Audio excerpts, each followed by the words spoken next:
Hey, welcome back there, Mortgage Musketeers. Today we're going to be talking about credit utilization. How much should you be using? There's all kinds of information, 0%, 30%, 50%, 100%.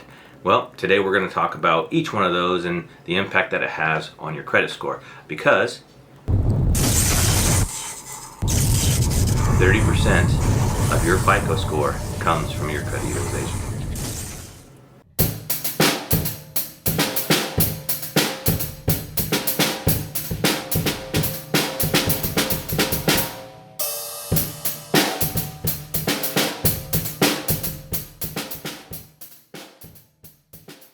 Okay, so what is credit utilization and how much of your credit should you be using?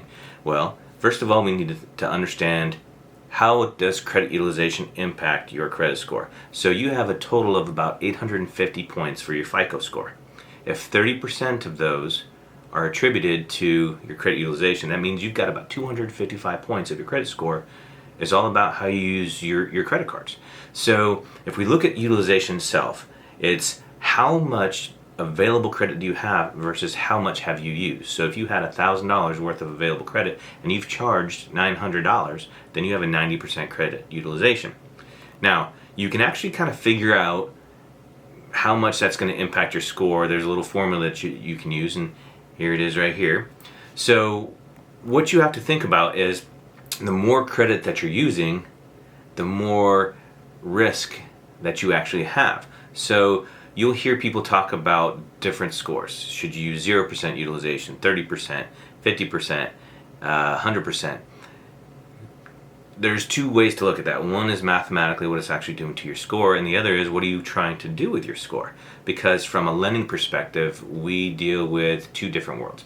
One, we're either trying to lower the credit utilization to boost a score, or we're trying to increase utilization if there's really not much credit there, so that the credit cards are showing that you're actually using them. So not using them at all, a 0, will maximize your points, but could impact your overall credit availability. Because if you're not using your credit cards at all, then the credit card companies aren't making any money, and potentially they could shut it down.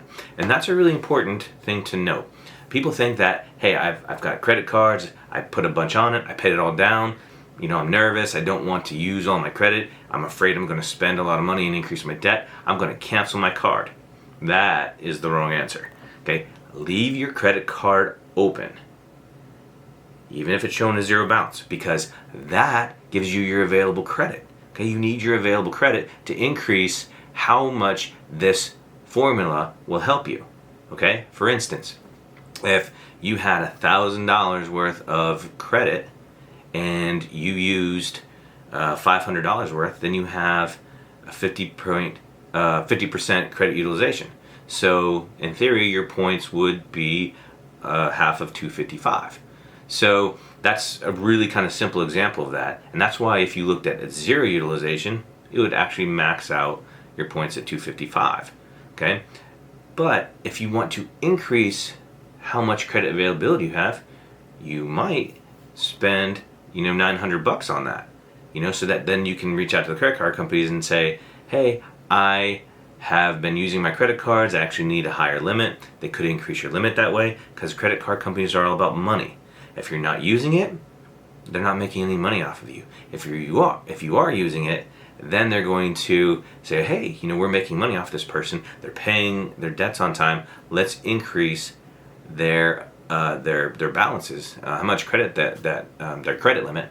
And then if we do that, then that in turn increases the amount of available credit that you have, right? So you have to understand how the credit actually works and how to utilize it.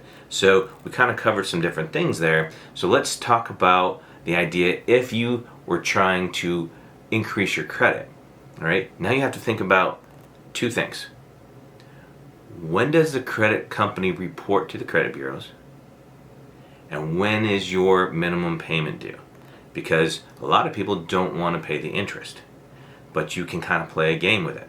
So if you understand when it's reporting to the credit bureaus, then you can make sure that it has whatever balance that you want it to be at that time. How do you do that? I have a video about Credit Karma where I said that the score is wrong, but it's really good at monitoring credit. I'll link it up here. So if you utilize Credit Karma as a tool, then you can see in Credit Karma when it last reported to the credit bureaus. And then you can manage that account balance depending on what you want to show. And then the flip side to that is, when is your minimum payment due? So if you don't want to pay the interest on it, then you can pay it all off before it's actually due. So there's two different time frames that you're looking at there, and if you utilize it correctly, you can kind of work the system a little bit. All right, so that aside, that's not going to help your credit score, because you have a higher utilization, you're going to have a lower credit score. But if you know that and you're working the system, then you're okay. If you have a high credit utilization and that's not what you're trying to do, you're going to have a lower score, and we need to lower that credit utilization to increase your score. So this is where we talk about what's going on with your credit. So there's a lot of talk about 30% is a good utilization rate. It's good utilization if you're trying to build credit, right? So if you're showing every month when it reports to the credit bureau that you actually have a balance on there, credit card's going to make some money off of you, but it's going to show utilization. It's going to show that you're paying it. All right. It doesn't have to be 30%. It can be lower than that. But if you're utilizing that credit, then it's going to show that you're responsible and you're making your monthly payments. Okay, and that helps.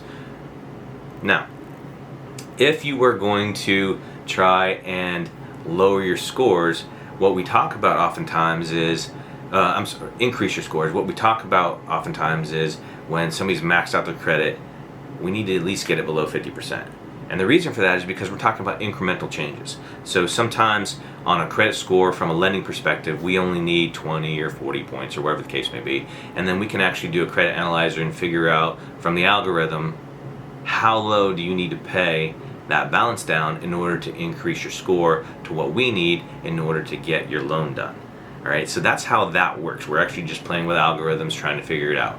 All right, so in those cases, if it says pay your balance down to $117, paying it a little lower isn't necessarily going to impact your score that much, because it's total utilization, and the algorithm figures out through the formula how much you actually need to lower it to bump your score up to where we need it to be.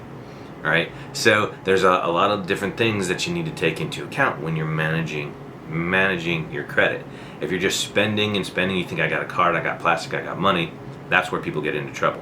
But if you understand that it's a tool and you understand how credit utilization impacts your credit score, then you can harness that and you can actually utilize that to work with your score, boost your score, and use it for what it's meant to do. Be able to purchase things if you don't necessarily have the cash, but you have to have that budget in mind and you have to be able to pay things off. All right, so understanding that's 255 points of your score. The higher utilization you have, the higher risk you have, the lower score. If you get it below 50%, you can kind of do the math of your total utilization. If you get it below 30%, you're going to get a good portion of that 255. If you pay them down to zero, obviously it's going to be better. So there's different things to look at, but it doesn't have to be zero, and you don't have to pay it off every month, right? And that's another thing that people do all the time is they'll use their card and then they'll pay it off before it reports. All right, so what you need to do if you're building credit is think about let it report and then pay it off. Okay, that way you're not paying the interest, but it's showing that you've utilized it, and you can do that for several months, particularly if you don't have any credit scores. Then it will boost you up in about 6 months.